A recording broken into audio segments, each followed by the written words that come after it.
de archivística y gestión de documentación, qué valioso es poder compartir temas de verdad de tanto interés personal, particular y sobre todo social. Entender el humanismo y las tecnologías y esa conexión entre el humanismo,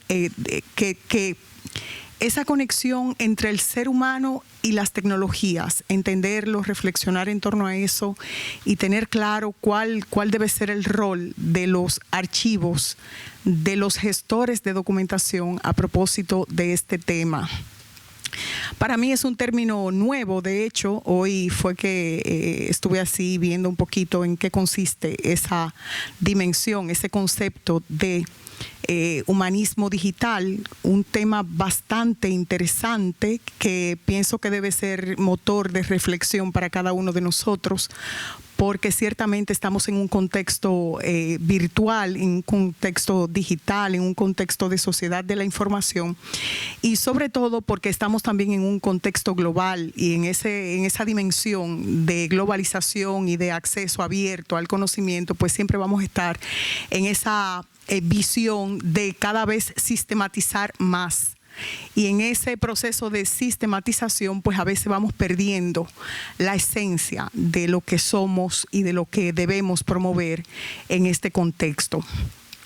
Estoy junto al profesor Ramón Aguilera, a quien quiero darle una cordial bienvenida, agradecer el que esté aquí en la Biblioteca Juan Bosch y sobre todo poder aprender de él, de sus 40 años de trabajo dedicado a la labor docente, aprender de él un poco de su experiencia y un poco de su huella en este mundo no solamente del aprendizaje, sino de la formación. Me voy a dar la oportunidad de leer un resumen, un extracto de lo que ha sido su vida y de lo que son sus talentos y su formación sobre todo. El profesor Aguilera tiene estudios de posgrado en archivística, en diplomática y en paleografía en la Escuela de Archivística, Diplomacia y Paleografía de la Ciudad del Vaticano.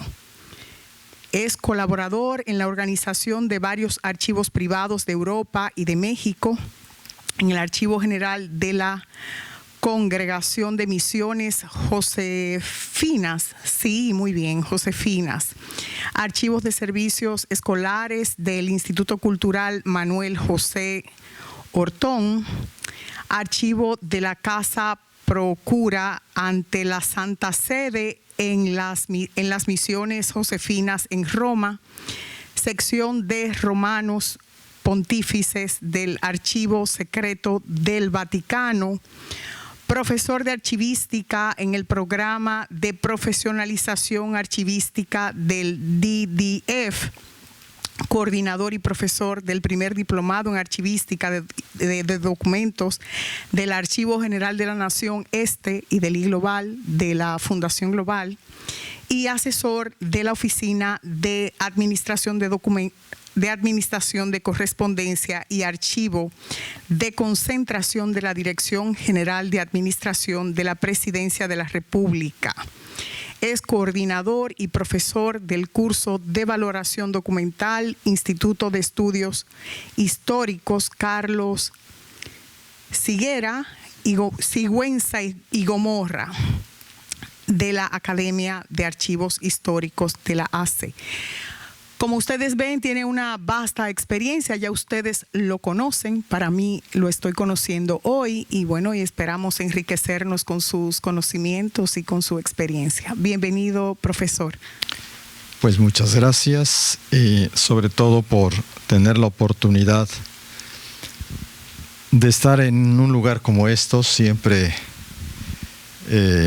los repositorios tanto de archivos como de libros nos traen un ambiente muy especial y este tipo de material son los libros, son digamos los testimonios que distintas personas y en general la humanidad va dejando de generación en generación.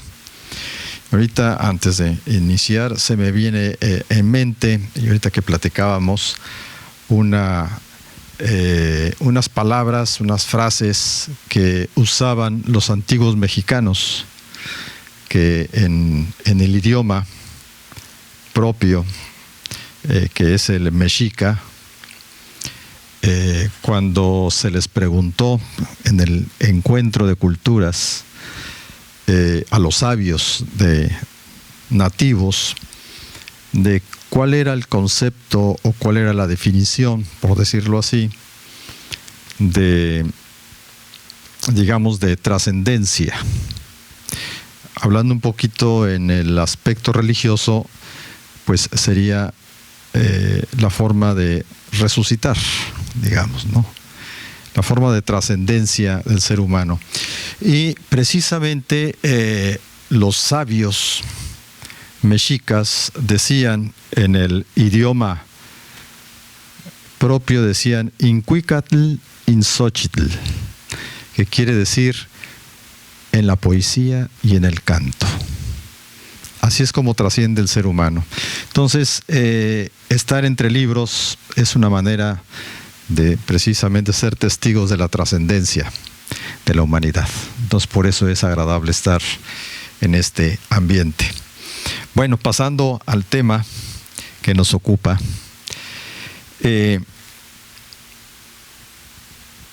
parto de una inquietud, obviamente personal, y de la experiencia que día a día vamos teniendo en el roce del trabajo cotidiano, en la propia administración pública sobre todo. Y desde ese punto de vista profesional, cuando uno se ubica como archivista o como gestor, como se dice también, gestor de documentos, vamos sintiendo un cambio, vamos experimentando un cambio profundo en nuestro quehacer, impulsado precisamente por las tecnologías de la información y de la comunicación. Es un hecho irrefutable, pero a veces no somos conscientes, porque la inercia, el trabajo cotidiano, pues nos roba quietud para podernos a pensar. Y hay obviamente un cambio que es muy rápido, viene muy rápido, vertiginoso. No nos damos cuenta de esto solamente cuando nos detenemos y volteamos hacia atrás, ¿sí? Con algunos de ustedes comentábamos el día de ayer precisamente el cambio que ha habido en el uso de los discos que usábamos en las primeras computadoras, y ahora ya ni siquiera lo tenemos materialmente porque estamos en la nube, ¿no? Estamos volando. Entonces esos cambios son vertiginosos, y obviamente esta situación por un lado es una paradoja, porque hay obviamente un impulso de la tecnología que nos lleva a cambios que nos asombran, pero por otro lado también hay lo que se llama una desigualdad por la brecha digital entre los países avanzados y no avanzados, o sea, los países en vías de desarrollo, y dentro de ellos, dentro de los propios países, también existe esa brecha, esa desigualdad entre las regiones. No es lo mismo una ciudad capital, ¿sí?, que un ranchería o pueblo, ¿sí?, una comunidad alejada en la montaña o a kilómetros fuera de lo que llamamos civilización. Entonces, esa es una situación que hoy vivimos todavía, no obstante de que hablamos del gran desarrollo de la tecnología.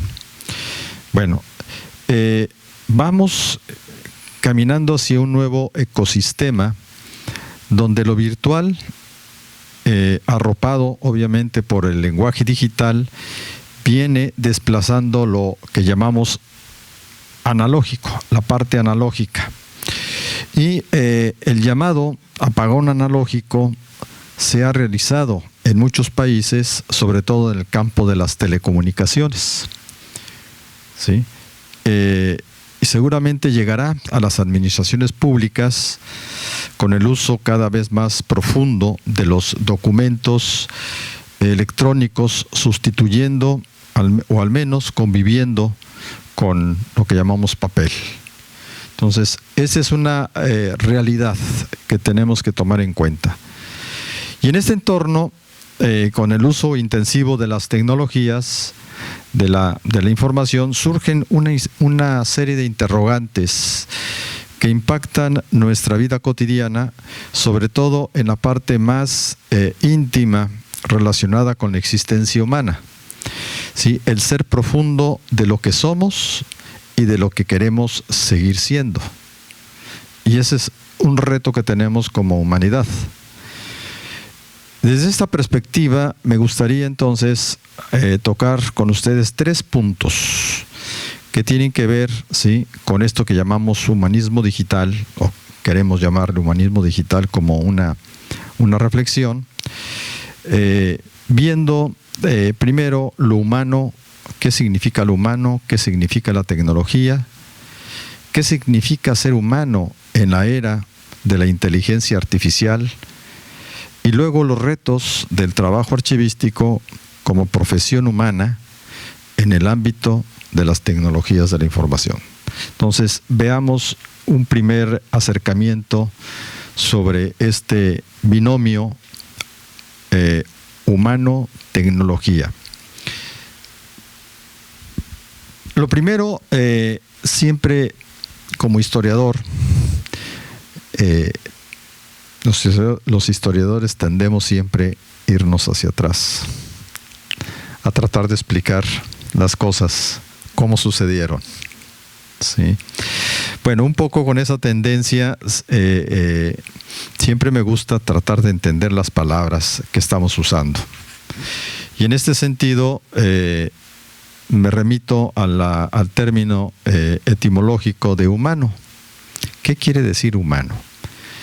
Se deriva del latín humus. Humus quiere decir tierra. Lo que está arraigado o lo que pertenece a la tierra en contra con lo que pertenece al cielo, a lo divino. Ese es el ser humano. ¿Sí? Entonces, es un concepto etimológico, ¿sí? No nos metemos a la filosofía, ni mucho menos, pero con eso nos damos idea de qué significa. Por su parte, tecnología proviene del griego tecné, que quiere decir producción o fabricación material, y logos, que quiere decir discurso o conocimiento. Es decir, convertir los recursos de la naturaleza en herramientas simples. La tecnología formal inicia cuando comienza a vincularse con la ciencia. Y esa vinculación hace que no solamente abarque el quehacer, las manos, sino también una reflexión teórica. Y así podríamos definir a la tecnología como un conjunto de técnicas, conocimiento y procesos encaminados a diseñar y a construir los objetos para satisfacer las necesidades humanas. Entonces tenemos dos términos presentes, y a través de estos conceptos, entonces veamos un poco más. Toda tecnología es expresión de la voluntad humana. La tecnología por sí misma no se da. Es construcción del ser humano y tiene como fin mejorar nuestras condiciones de vida. Con nuestras herramientas buscamos ampliar nuestro poder y control sobre nuestra circunstancia, sobre la naturaleza, sobre el tiempo e incluso sobre el prójimo. La tecnología, y aquí cito un autor muy reciente que me ha gustado leer y releer porque me ha dado mucha luz, un norteamericano que se llama Nicholas Kerr, que dice que las tecnologías se pueden dividir en 4 categorías según la forma de completar o ampliar la capacidad innata del hombre. Él dice que la primera categoría aumenta nuestra fuerza y resistencia física, nuestra destreza y capacidad de reproducir. Y entre otros ejemplos nos habla del arado y en extremo del avión. La segunda extiende el alcance o sensibilidad de nuestros sentidos y nos da como ejemplo el microscopio o el amplificador que estoy usando. Me está amplificando mi voz. Tercero, nos permite remodelar la naturaleza para servir mejor a nuestras necesidades o deseos. Por ejemplo, la biogenética. Y la cuarta categoría, él la denomina con un término que es prestado de otros autores, de un antropólogo, Jacques Goudy, y de un sociólogo, Daniel Bell, ¿sí?, que denomina tecnologías intelectuales. Es un término que a mí me encanta, hablar de tecnologías intelectuales. Estas incluyen las herramientas que permiten ampliar o apoyar nuestra capacidad mental para encontrar y clasificar información, para formular y articular ideas, para compartir métodos y conocimientos, para tomar medidas y realizar cálculos, y para ampliar la capacidad de nuestra memoria. Por ejemplo, la máquina de escribir es una tecnología intelectual. También es el ábaco, la regla de cálculo y desde luego los archivos y las bibliotecas. Son tecnologías intelectuales, porque aquí tenemos organizado el conocimiento. ¿Sí? La computadora, el internet, etcétera. Esa es la cuarta categoría llamada tecnologías intelectuales. Entonces, nuestras tecnologías intelectuales ejercen el poder más grande y duradero sobre qué y cómo pensamos. Son las herramientas más íntimas, las que utilizamos para la autocomprensión, para dar forma a la identidad personal y pública, para cultivar nuestras relaciones con los demás. Sin embargo, existe un dilema entre los estudiosos del tema acerca de la influencia que han tenido las tecnologías en general en la formación de la civilización. Y sobre este particular existen dos posturas, básicamente. La primera, que se le llama determinismo tecnológico, el cual sostiene que el progreso tecnológico como fuerza autónoma al control del ser humano es la que determina el curso de la historia humana. La misión es producir máquinas hasta que éstas puedan reproducirse a sí mismas, lo que hoy llamamos la inteligencia artificial. Y la otra corriente es el instrumentalismo, el cual minimiza el poder de la tecnología, y es la creencia de que las herramientas son artefactos neutrales, subordinados a los deseos conscientes de los usuarios. Ambas posturas tienen argumentos de peso, independientemente de una y otra. Cabe preguntarse si no estamos experimentando efectos secundarios en el uso de las tecnologías o resultados totalmente inesperados de manera inconsciente. Las tecnologías no solamente ayudan a la actividad humana, sino también son fuerzas poderosas que actúan para cambiar la forma de esa actividad y su significado. De manera inconsciente, muchas rutinas siguen caminos establecidos por las tecnologías. El conflicto entre el determinismo y el instrumentalismo nunca se resolverá por ser puntos de vista radicalmente diferentes acerca de la naturaleza y el destino de la humanidad.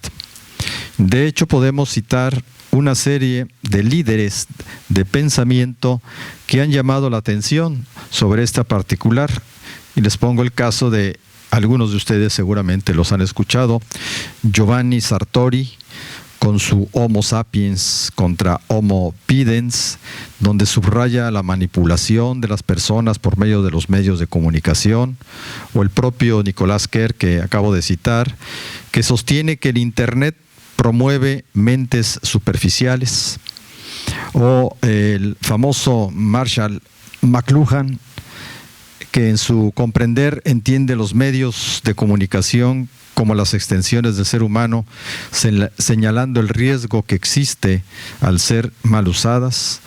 O también el gran filósofo Zygmunt Bauman, en su Vida y Generación Líquida, quien define la vida de las actuales generaciones como una vida sin rumbo determinado.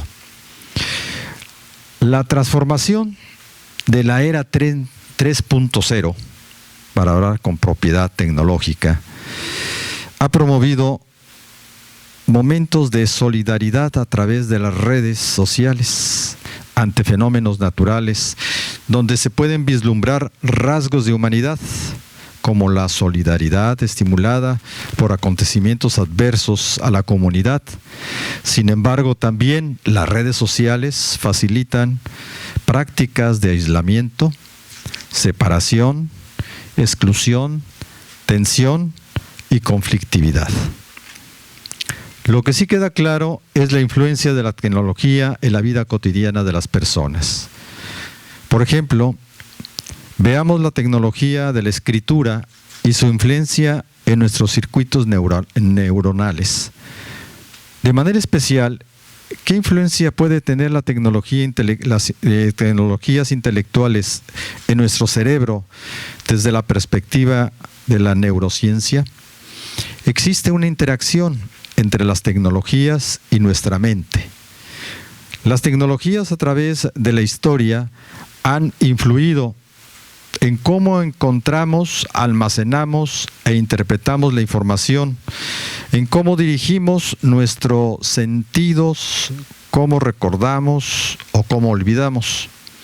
Por ejemplo, si repasamos brevemente el desarrollo de la humanidad entre la oralidad y la escritura, podemos revivir el progreso o avance tenido, el cual de algún modo ha ido transformando nuestros circuitos neuronales. La tecnología de la escritura, con símbolos sencillos grabados en fichas de arcilla, hablando allá en el 8000 a.C., produjeron la formación del cableado básico de lectura, y luego se fue fortaleciendo a través de las representaciones de formas cada vez más abstractas para expresar contenidos de objetos e ideas, como lo hizo la cultura egipcia con sus jeroglíficos, ¿sí? 4000 años después. Los fenicios fueron los precursores del sistema de letras.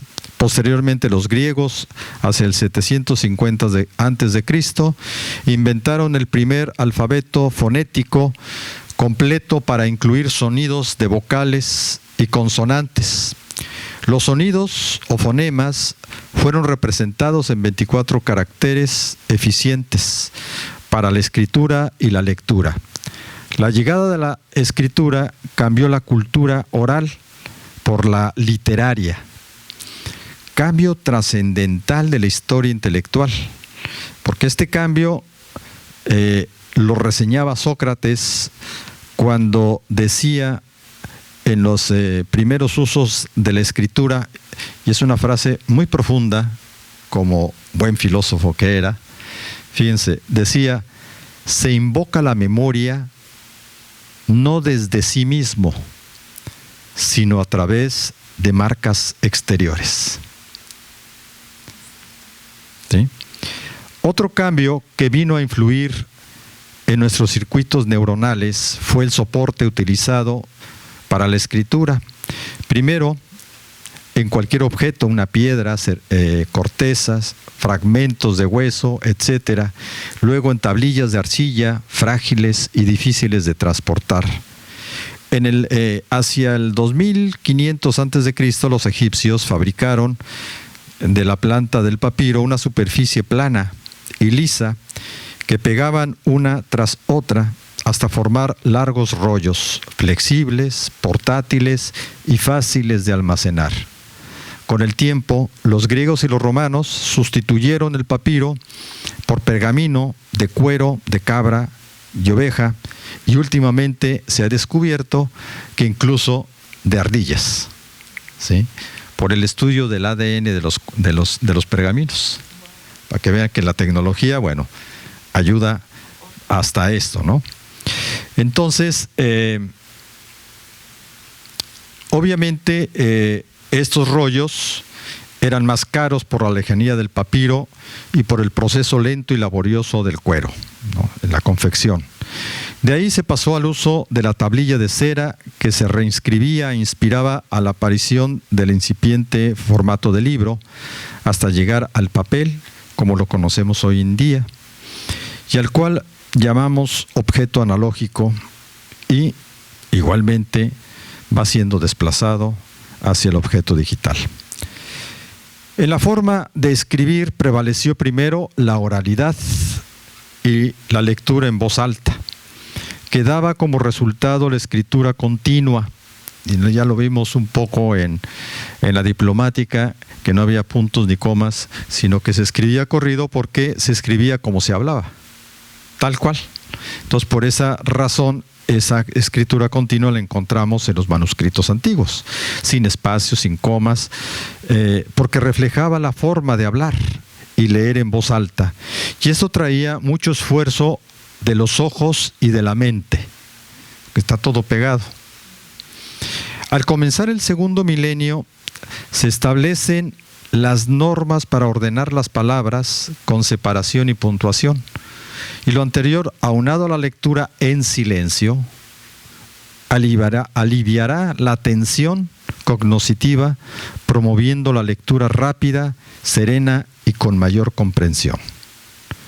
Posteriormente, la tecnología de la imprenta, junto con los avances que había impulsado la organización de contenido de los códices manuscritos, favoreció la organización del conocimiento con la división de los capítulos y los índices. Nunca nos ponemos a reflexionar el impacto que tiene, por ejemplo, el uso de los índices. Y el término índice proviene del recorrido que hace el dedo índice, precisamente el dedo que señala en los antiguos manuscritos para poder encontrar un tema, ¿sí?, una palabra, ¿sí?, o algo que se buscaba. Y los capítulos, obviamente, es una manera de organizar el conocimiento de un material. Entonces, esos son cambios tecnológicos, obviamente, que impactan el conocimiento. Y este desarrollo de las tecnologías de la escritura estimuló una serie de circuitos neuronales que fueron favoreciendo la concentración, el pensamiento profundo, el funcionamiento fluido de la memoria corta y sobre todo potenciando lo que se llama la memoria profunda. Nosotros trabajamos como seres humanos un poco parecido, o bueno, voy a ponerlo al revés.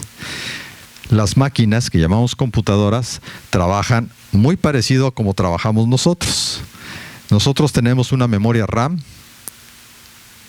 ¿sí?, entra información y ahí se queda, es la memoria corta, pero también tenemos una memoria profunda, un disco duro, ¿sí? Y esa analogía nos ayuda a entender precisamente cómo se va desarrollando en nosotros esa capacidad a través, por ejemplo, de la lectura en silencio, fuera del ruido, ¿sí? Las tecnologías de la información y la comunicación, sobre todo el Internet, sin desconocer su gran valor y su gran avance al romper las fronteras de la comunicación global, han venido transformando los circuitos neuronales, creando nuevas habilidades y capacidades como sucedió con el uso del papel, de la escritura reglada, del formato libro, de la imprenta.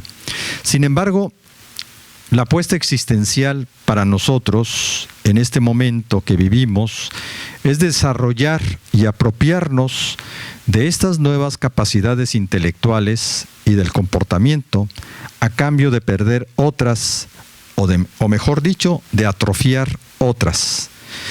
El uso de la calculadora y el desuso de nuestros circuitos de cálculo. Si nos dicen cuánto es 5.828 por 3.424, lo primero que hacemos es prender nuestro cel, sacar la calculadora y hacer el cálculo. Y antes que apareciera esto, ¿qué hacíamos? Potenciábamos nuestra mente. ¿Sí? Potenciamos nuestra mente. Por eso digo que atrofiamos. ¿Sí? Ganamos con uno, pero atrofiamos otras. Entonces, este es un ejemplo, por poner algo, ¿verdad? También acaba de salir un estudio, la semana pasada lo estaba viendo, y ustedes lo pueden encontrar en el internet precisamente, no me acuerdo cómo le dicen, Modi, algo así. Si no, después les paso el dato, que se refiere al uso del teléfono celular, que está provocando cambios ergonómicos y de comportamiento. Es decir, cambios en lo físico, en lo psicológico y en lo social. Y no se diga de las redes sociales, que paradójicamente nos aíslan de nuestro entorno relacional en lugar de potenciarlo.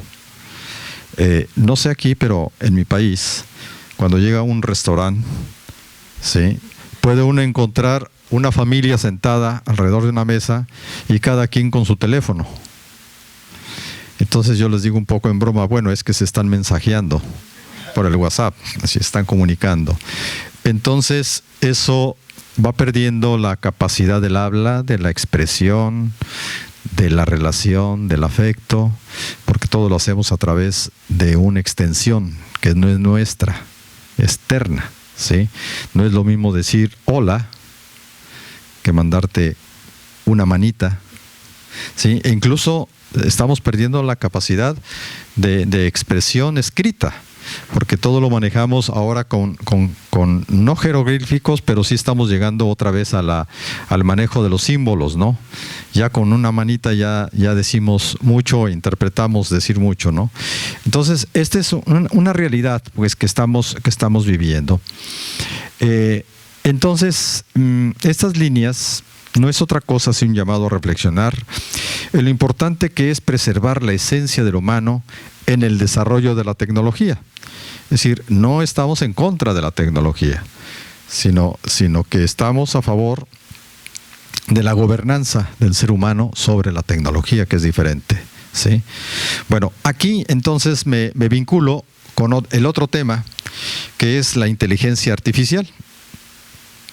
Y traigo a colación un libro que acaba de salir de un físico, que como físico obviamente no es fácil a veces de leer, pero que me llamó la atención porque es una reflexión que se hace sobre lo que significa la inteligencia artificial. Es un tema apasionante, interesante de leer, ¿sí?, y todos los retos que hay. Y el libro se llama Vida 3.0. Y luego viene un subtítulo: ¿qué significa ser humano en la era de la inteligencia artificial? Entonces sí, desde el título ya nos pone, ¿no? Entonces, para contestar esta pregunta, este autor, que se llama Max Tegmark,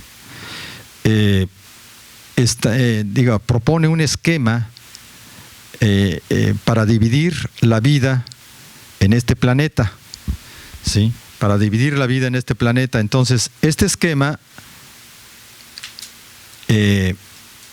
lo plantea en 3 niveles.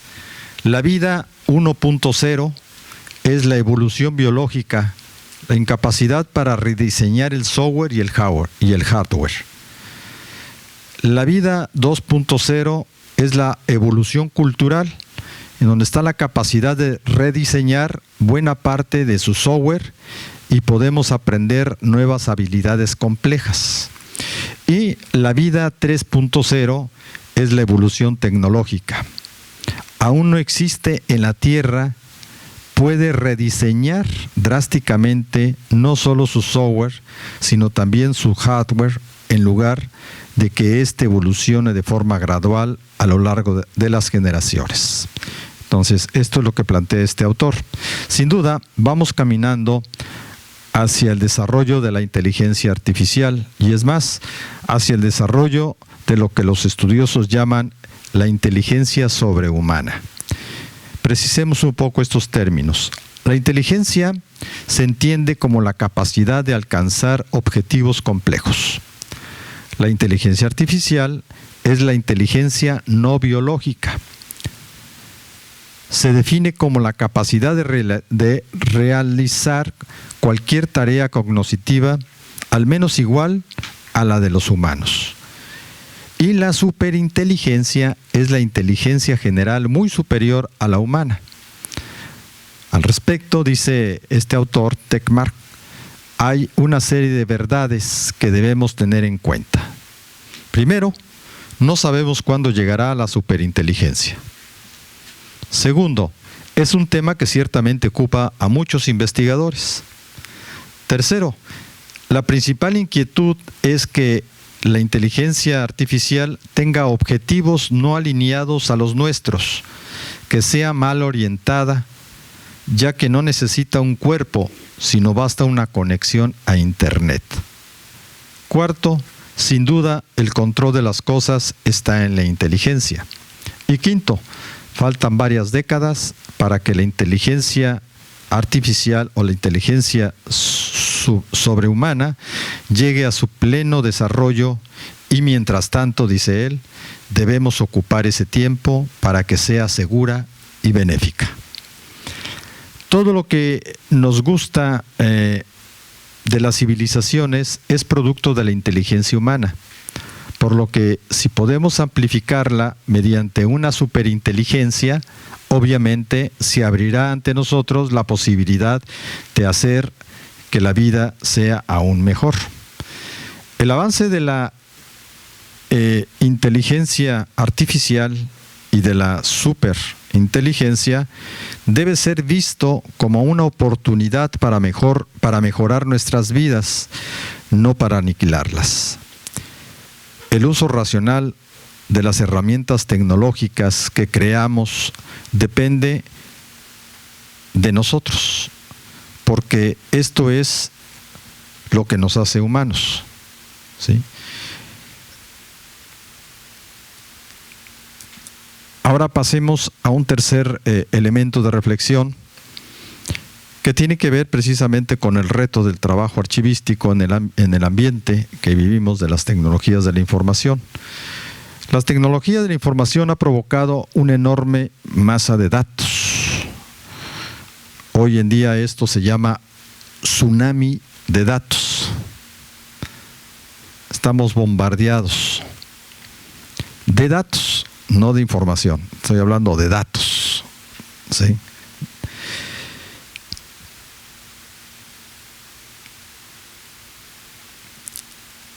Y estos datos obviamente es imposible procesarlos de manera muy fácil.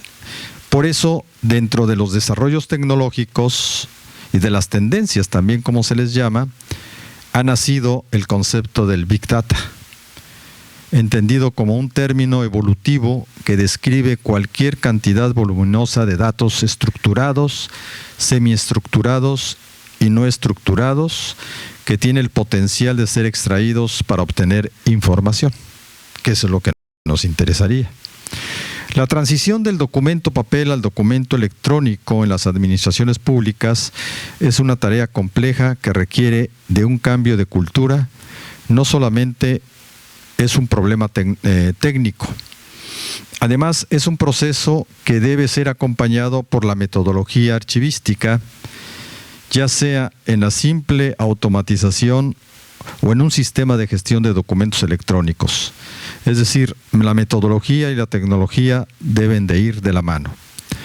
Por otro lado, los sistemas de gestión de documentos fundamentan las propuestas que presentan los valores democráticos para una buena gobernanza: la transparencia, el acceso a la información, la rendición de cuentas, el combate a la corrupción.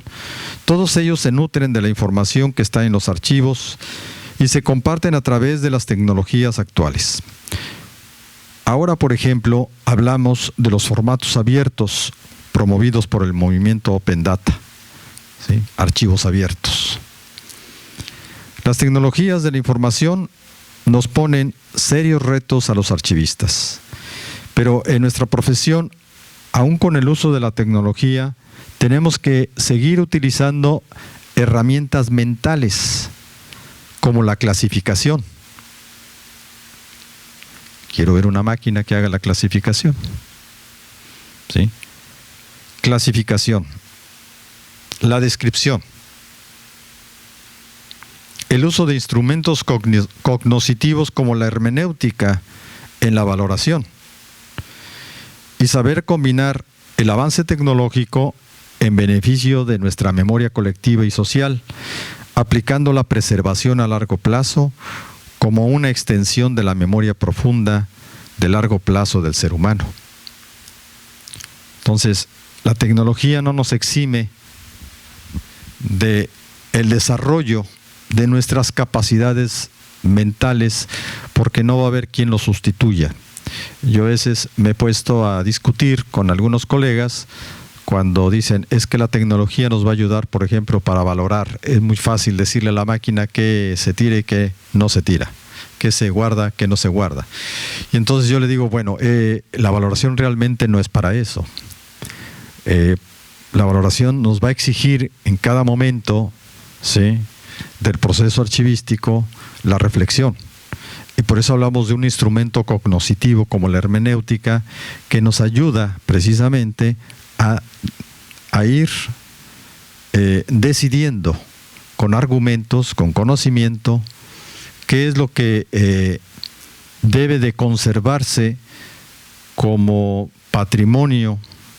Y patrimonio es un término que a veces puede sonar hueco porque lo usamos mucho, pero patrimonio no es otra cosa sino la herencia que dejamos a las generaciones futuras.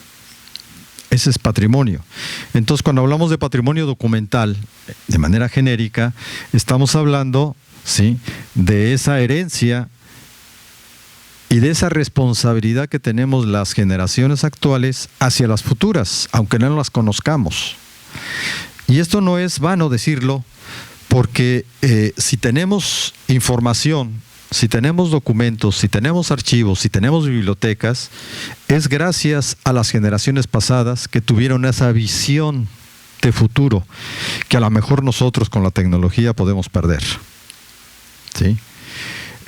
La digitalización tal cual, es decir, convertir un soporte analógico a uno digital, no nos garantiza la preservación de la documentación si no atendemos obviamente una serie de situaciones tecnológicas para poder preservar a largo plazo.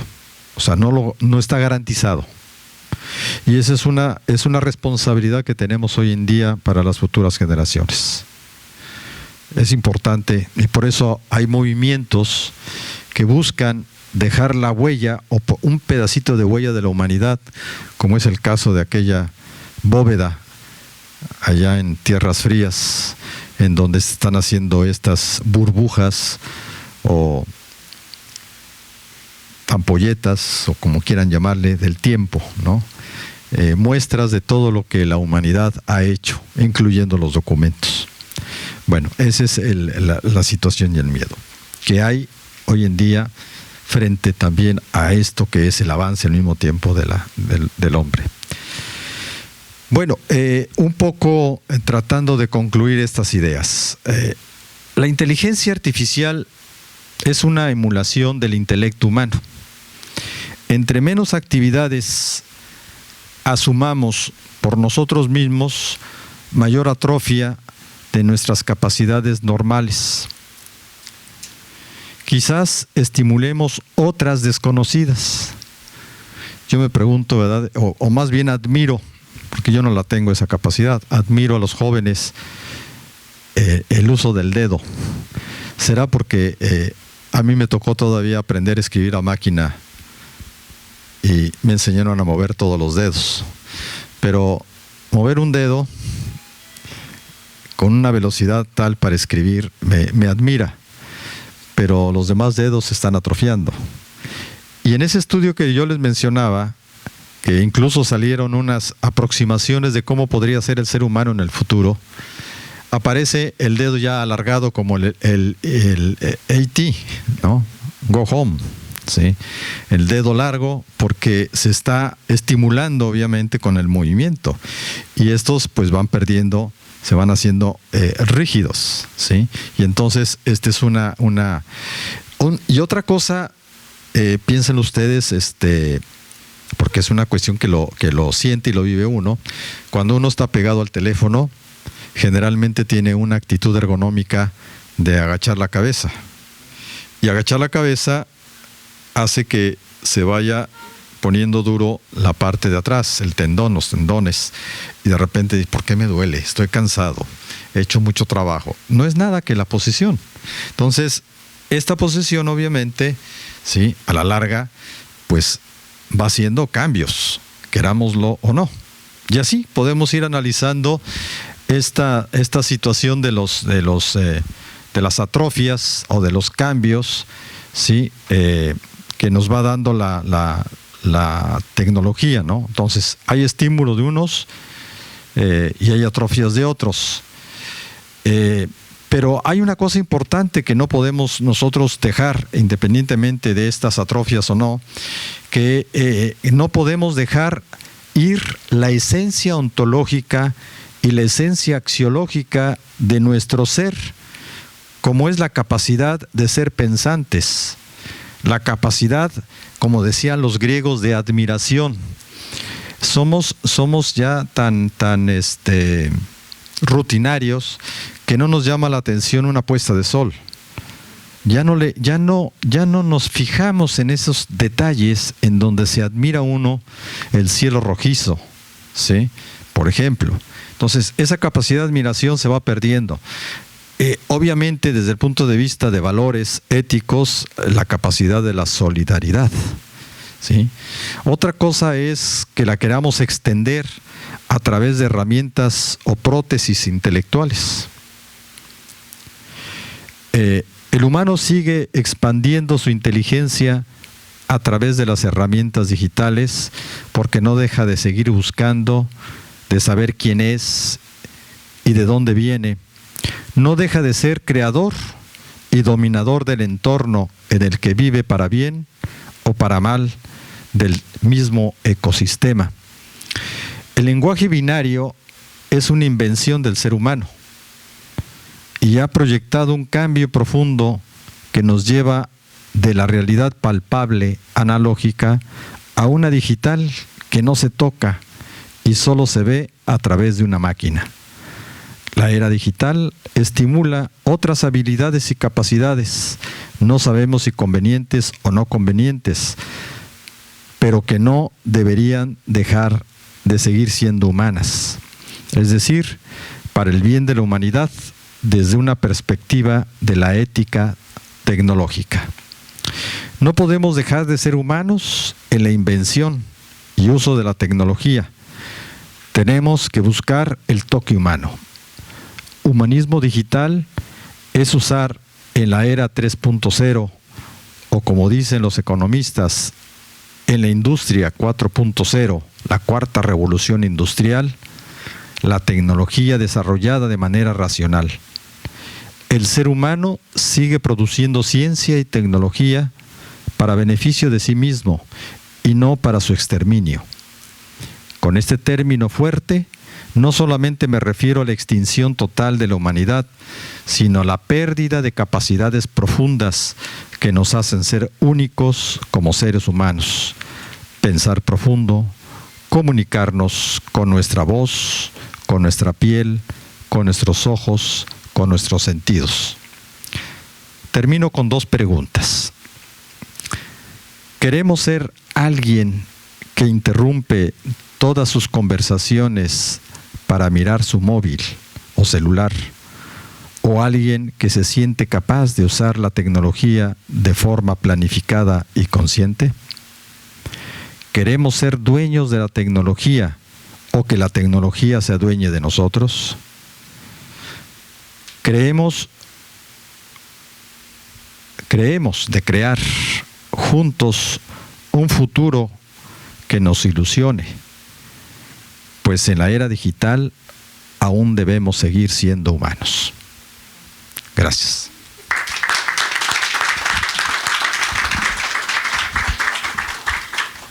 Wow. Profesor, usted leyó todos mis pensamientos, porque ciertamente hay una gran preocupación, por lo menos a título personal, en este contexto académico, y viendo cómo las tecnologías se van apropiando de la vida de cada uno de nosotros y cómo nos vamos volviendo no dependientes, dependiente de las tecnologías como el oxígeno. Y que el profesor pueda analizarlo desde una dimensión de investigación, hacer conciencia de los daños que está causando desde el punto de vista fisiológico, psicológico, social. El otro día tuvimos un apagón tecnológico en la República Dominicana hace un par de meses. En la mañana estábamos en el programa de radio, en Radio Funglode, y simplemente el internet se cayó. Hubo un problema con una fibra óptica a nivel nacional y todo el mundo se quedó sin teléfono, se quedaron sin internet, se quedaron sin WhatsApp. Nos quedamos analógicos totalmente y eso fue un caos. Y yo particularmente, profesor, lo sentí muy de cerca porque en ese momento fue que me di cuenta de cómo se llamaba el gestor de Radio Funglode, que era nuevo y no lo conocía. Tuve que dejarlo todo y prestarle atención a la persona que estaba ahí. Y cuando yo hice conciencia de eso, digo, wow, cómo nos estamos dejando influenciar de una forma tal que estamos dejando de ser. Estamos dejando de ser humanos. Estamos dejando de ser para imbuirnos de manera permanente en las tecnologías. Lo veo en los niños que cuando se les descarga el teléfono se ponen histéricos. En las escuelas, ahora a los niños de 5, 6, 7 años, señores, se les está dando ejercicios de meditación para tranquilizarlos, porque estamos cayendo hasta en problemas neurológicos porque ciertamente estamos abusando del uso de las tecnologías. Por hacer algunas reflexiones en torno a lo que el profesor ha planteado, estamos perdiendo la sensibilidad, la estética del disfrute de las cosas sencillas, del disfrute de una puesta de sol, del disfrute de una buena música o simplemente del disfrute del viento, porque al final todo lo que ha creado el hombre lo ha creado para el disfrute y para mejorar la calidad de vida de la humanidad. De eso se trata la evolución. Entonces, profesor, de verdad que aplaudirlo y ver cómo en la medida en que uno va aprendiendo y madurando, siempre va terminando en ese auscultarse y ver cómo desde ese proceso de crecimiento interior pues puede conectar con el trabajo y con el ejercicio profesional. Entonces vamos a darle paso a ustedes que quieran hacerle alguna pregunta al profesor, aprovecharlo porque tiene mucho que aportarnos. ¿Alguna pregunta, alguna reflexión, algún comentario que quieran compartir con nosotros?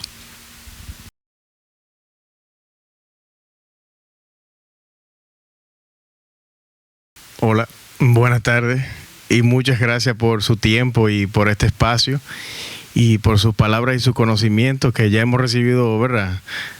Mucho, demasiado en las clases. Pero ahora escuchándolo también me surge una duda porque como que siempre hablamos de la competitividad. Porque eso de soltar la tecnología también implica muchas decisiones. Decisiones que muchas veces traen sus consecuencias. No muchas veces, siempre traen sus consecuencias. Porque si yo, por ejemplo, dejo de contestar ciertos correos a ciertas horas, mis superiores pueden decir, bueno, su eficiencia ha bajado. Y va a aparecer otro que sí lo va a contestar a las 12 de la madrugada o a la 1 o 2 de la madrugada. Entonces pienso que para desmontarse de ese caballo, de ese tren que muchos nos hemos montado por esa competitividad y ese crecimiento, y quiero estudiar y entro en una maestría y entro en otra cosa y otra cosa y otra cosa, también hay que tomar la decisión y decir, ese puesto que está ahí requiere que yo esté disponible a las 10 de la noche, a las 12, a la 1, 2 de la madrugada, si es necesario. Pues ese puesto tampoco lo cojo. Y ese dinero no me lo gano. Entonces ahí yo pienso que es que está... Porque verdad, no nos queremos enliar en este mundo tecnológico y no queremos dejar de ser humanos. Pero antes la persona, como hablábamos ayer en clase, llegaba a su casa a las 5 de la tarde y disfrutaba con sus hijos y su familia, y esa era como la estructura. Pero después de la computadora y de que yo tengo un celular, a mí me escriben a todas horas y a mí me mandan a correo y me preguntan que por qué hace rato que no contesto y me dejaste en azul, pero tú no, o sea, y incluso se entiende que tú no eres eficiente, hasta un irrespetuoso, por no contestar una llamada a las 8, 10, 9 de la noche. Entonces a veces pienso que me gustaría llevar la reflexión también, y me gustaría saber qué ustedes piensan, ¿qué implica también tomar esas decisiones de desmontarse? Yo soy uno de los que todavía no me gusta. Trabajé en un banco 5 años, hace muchos años, y no me gusta hacer transferencias. Y tengo amigos que me dicen, pero ¿por qué tú no haces una transferencia?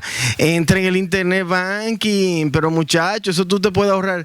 Yo, como vi tantas situaciones y problemas con esas transferencias del otro lado, ¿verdad? Detrás del telón, pues entonces yo soy de lo que hace fila. Yo soy de lo que cojo mi hora de almuerzo para ir a hacer fila a un banco, pararme ahí. Porque yo siento como que el dinero que yo tengo ahí y mi volante aquí es como que ahí que yo estoy tranquilo. Entonces, me gustaría que usted piense sobre ese punto de vista también. Bueno. Finalmente, cualquier inquietud que está relacionada con esto siempre va a traer la disyuntiva, ¿sí? El ser humano precisamente es eso, es decisión cotidiana que tienes que ir tomando sobre tu vida. Ahorita me acordaba con lo que tú decías precisamente, y un poco comparando, me voy al mundo analógico, y un poco de experiencia personal que yo tuve en el Archivo General de la Nación de mi país. Un tiempo trabajé ahí. Yo por naturaleza soy rebelde. Y no me gustan las estructuras, es decir, no me gusta estar en una estructura porque siento que no me permite desarrollarme, y como soy muy inquieto, ¿sí? Entonces la estructura no me permite a veces, porque tienes que pedir permiso para todo, porque no hay dinero, etcétera, ¿no? Entonces yo estuve nada más un año en el Archivo General de la Nación trabajando, en el segundo puesto más importante. Y había una situación precisamente en donde la directora general del archivo tenía una costumbre. Le decía a los jefes, a nosotros, a los directores, pues, después de la comida tenemos reunión. Bueno, pues nos íbamos a comer, regresábamos y esperábamos a que nos llamara. 5 de la tarde, 6 de la tarde, 7, 8 de la noche, 9, y de repente el secretario particular hablaba: la maestra no va a llegar. Bueno, entonces una serie de situaciones llegaron a reflexionar al principio ya conmigo, es decir, en mi caso, y me cuestionaba yo, a ver, ¿qué es más importante? Que yo saque mi trabajo en un horario justo, que es el que me ponen, llegar a las 9, ¿sí?, salir a las 5 con mi hora de comida, o llenar el espacio, perdónenme la palabra, pero horas nalga. Sentado, es decir, entre más tiempo sentado, soy más productivo. Esa es la idea, ¿no? Sin hacer nada, sin estar. Hoy con la computadora nos entretenemos, y si ustedes van a las oficinas de la administración pública en las tardes, la mayoría están jugando. Sí, entonces, bueno, y voy a esto que tú expones precisamente, en donde llegó un momento en el que yo me cuestioné, y con todos los resultados que podrían ser negativos, decidí hacer lo siguiente. A las 5 de la tarde me presentaba con el secretario particular y le decía: ¿se ofrece algo? No, hasta mañana. Y me iba. O sea, me empecé a respetar. Digo, yo estoy cumpliendo, mi trabajo está hecho y el día de hoy ya cumplí con lo que tenía que hacer.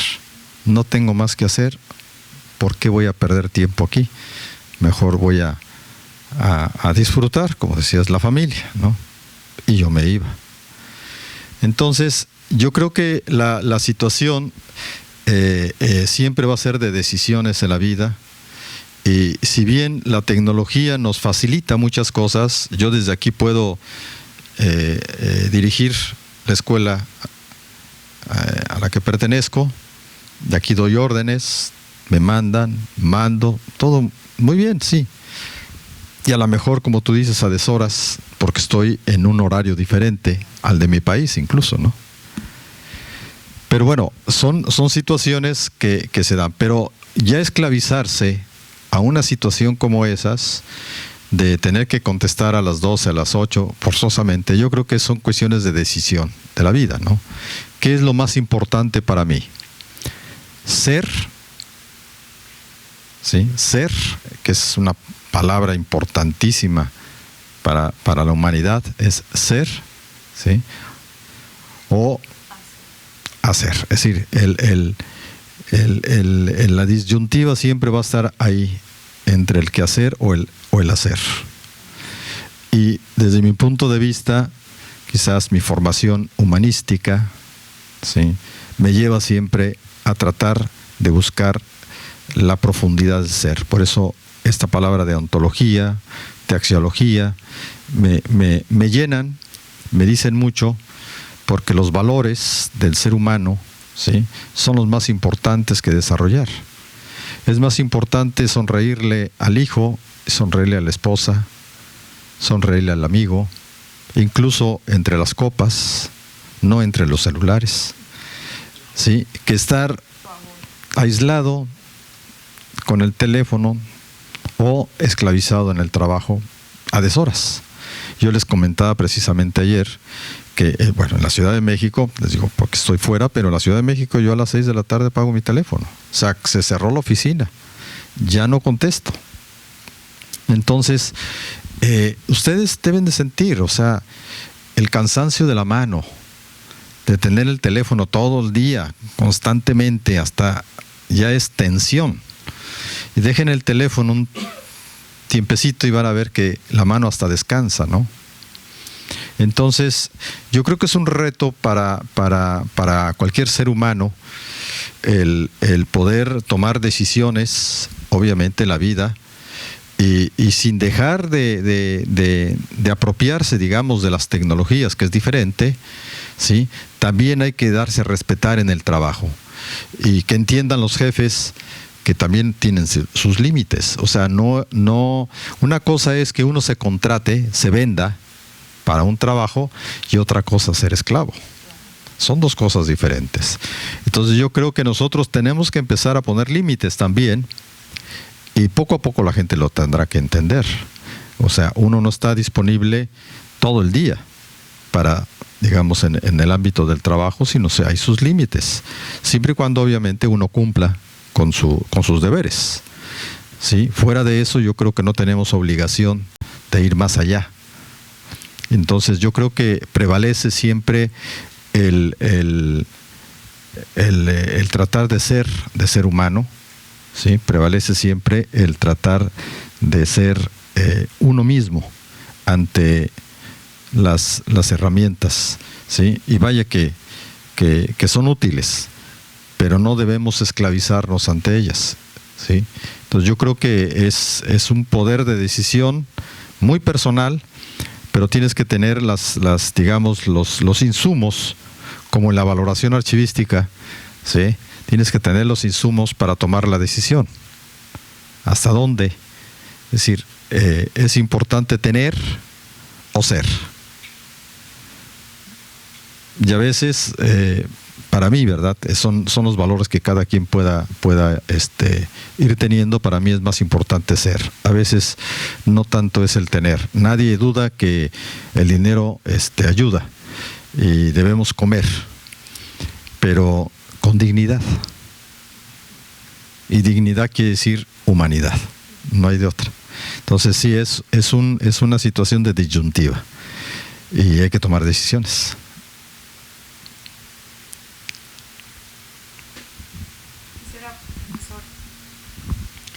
También un poco acotar en torno a eso. Estamos conscientes de que estamos hablando de humanismo digital, y en esa visión de humanismo digital hay que tener pendiente que pienso que lo que se está planteando aquí es nuestra responsabilidad personal, social, para diseñar plataformas, evaluar plataformas, asumir plataformas que estén pensadas en esa visión humana.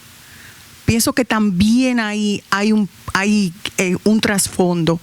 O sea, que no es solamente ver el tema del vínculo que tengo con el teléfono desde mi dimensión laboral, sino desde mi ejercicio profesional, cómo yo utilizo, cómo yo diseño esas plataformas a las que las personas van a tener acceso. Porque a veces, mira, nos pasa que estamos diseñando una plataforma, un call center, por ejemplo. Ahora tú llamas por teléfono al banco y tú no tienes forma de hablar con alguien que entienda, que interprete lo que tú quieres expresar. Entonces de eso se trata, de pensar en que estamos diseñando herramientas tecnológicas para dar un servicio a la humanidad. A mí me pasó en Nueva York una cosa muy curiosa. Yo a veces ando con tarjeta de crédito y otras veces no. Pero en el aeropuerto de Nueva York, si tú no andas con dinero electrónico, no hay nada que hacer.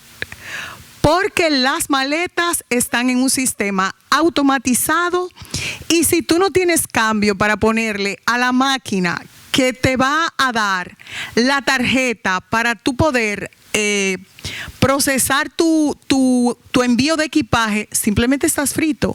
O sea que estamos viendo cómo la sociedad se está sistematizando de una manera que hay algunos que simplemente se van a quedar fuera. Entonces, yo pienso que este encuentro entre tecnología y humanismo tiene que ver con eso, porque al final nosotros como gestores de información, nosotros como gestores de archivos, como gestores de recursos tecnológicos para ponerlo al servicio de la comunidad, tenemos que tener pendiente que estamos diseñando y vislumbrando herramientas para la gente. Y pienso que de eso se trata, de hacer esa conciencia, al margen de que la cantidad de accidentes de tránsito que están ocurriendo por esa irresponsabilidad de estar manejando con los teléfonos, no vamos a hablar de eso, eso es otro tema, pero que se quede ahí también. O sea, es hacer conciencia del uso de las tecnologías para mejorar la calidad de vida, no para empeorarla. O sea que ese pienso que debe ser el trasfondo de lo que el profesor quiere transmitir. Si tienen alguna otra observación, algún otro comentario, estos temas son fabulosos, a mí me encantan. Están metidos en los temas que a mí me gustan. Buenas noches. Yo he empezado a leer un libro acerca de un escritor de guerras israelí. Se llama Yuval Noah Harari. No sé si lo conocen. Él plantea en la introducción del libro que el ser humano no tiene tiempo para pensar en el futuro. Entonces, supone que es porque el ser humano tiene tareas más acuciantes que realizar, como llevar al niño a la escuela, ir a la universidad o al trabajo, etc. Y él dice, ¿y si el futuro de nuestra especie se toma en ausencia de los humanos? ¿Quiénes van a sufrir la consecuencia? Pues esa consecuencia la vamos a sufrir nosotros y los nuestros y los que vienen en camino. Por el otro lado, él habla de lo fuerte que puede ser la brecha digital que va a causar la tecnología en el futuro, que puede hasta socavar tanto la libertad como la igualdad. Él explica del temor que hay que tener hasta cierto punto la inteligencia artificial, porque puede hacer que miles de millones de empleos se pierdan gracias a esta. Ella tiene un fuerte potencial para ya realizar las dos capacidades con las que contamos los humanos, que son capacidades físicas y cognitivas. Las físicas empezaron a realizarlas las máquinas desde la época industrial, pero ahora con las cognitivas vemos que tienen como hasta más exactitud. Hay coches que se están diseñando que si se coordinan uno con otro, es casi imposible que colisionen, porque saben cómo mandarse señales, pero los seres humanos, cuando nos acercamos al mismo cruce, no entendemos las intenciones del otro. Entonces la inteligencia artificial se está haciendo experta comprendiendo las emociones humanas. Por otro lado, el autor explica que quienes tengan los datos van a poseer el futuro. Y eso es todo de mi parte. Quería saber si conocías ese libro y gracias. Nada más un comentario aquí de lo que tú señalabas. Hay un punto en el ser humano que es muy diferente al de la inteligencia artificial o las máquinas: la libertad, la voluntad. Como tú dices, las máquinas a lo mejor se pueden leer entre ellas mismas y nunca van a chocar, pero el hombre, no obstante que tengas el semáforo rojo, si tú eliges pasarte el semáforo, te lo pasas. Esa es la diferencia entre una máquina y un ser humano. Buenas noches. Hay un señor, Mite Nicho se llama, él es como un experto en tecnología y él hace unas publicaciones. Esas publicaciones, hay dos. Una de ellas es que en nuestro país el Instagram y Snapchat en América Latina, República Dominicana, sale entre los primeros países o el primer país que más utiliza en cuanto a porcentaje de cuentas esas redes, no en cantidad total, sino como en porcentaje en función del país. Sin embargo, llama la atención porque entiendo que no se aprovechan siempre esas tecnologías, como comentaban ustedes, porque en otro estudio, por ejemplo, se ve que nosotros como país en exportación, en el 2000 teníamos 3 rubros que más exportábamos y era agricultura. Ahora en el 2018 los 3 rubros que más se exportan son también de agricultura. Entonces fíjense cómo tenemos un mayor acceso a tecnología, pero no la explotamos hacia ese desarrollo y a ese valor agregado. Y con lo que usted mencionaba de que tenemos muchos datos, poca información y mucho menos conocimiento todavía, porque todo lo que vemos es compartir y ver y me gusta, pero no desarrollamos como el crear conocimiento para justamente ser uno de los países como Corea o Taiwán que crean valor agregado en función de esa tecnología y de esos datos que le permiten los sistemas. ¿Algún otro comentario? Bueno, pues yo pienso que hemos sido gratamente edificados por el profesor Aguilera. Yo pienso que él se merece otro aplauso.